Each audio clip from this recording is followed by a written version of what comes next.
Cake பாக்ஸ்லேயே வச்சுருக்கும்போது அதோட side எல்லாமே try ஆக ஆரம்பிச்சிடும். அது மட்டும் இல்லாமல் மேலே சைடில் க்ரீம் எல்லாமே ஒட்டிக்கும். அதனால் எப்பயுமே ஒரு பாக்ஸில் உடனே மாற்றி வச்சுடுவேன். மூடியில் வந்து கேக்கை வச்சுட்டு அதுக்கு மேலே நம்ம பாக்ஸ் வச்சு க்ளோஸ் பண்ணிட்டோம்னா கேக்குமே நல்லா ஃப்ரெஷ்ஷாக இருக்கும், க்ரீமுமே சைட்லலாம் ஒட்டாமல் இருக்கும். குழந்தைங்களுக்கு காலையில் சிம்பிளான ஒரு டிஃபன் தான் செஞ்சுருந்தேன். கோதுமாவில் கொஞ்சமாக நாட்டு சக்கரை, ஏலக்காய் தூள் கலந்து கோதுமை தோசை மாதிரி சுட்டு கொஞ்சம் நெய் விட்டு சுட்டிருந்தேன். ரொம்பவே நல்லாயிருக்குன்னு சொல்லிட்டு 2 பேருமே சாப்பிட்டுட்டாங்க. மதியத்துக்கு பாவக்காய் புளிக்குழம்பு தான் வச்சுருந்தேன்.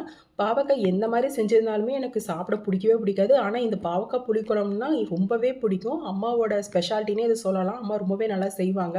இன்றைக்கி நான் அதான் செஞ்சுருந்தேன் மதியத்துக்கு.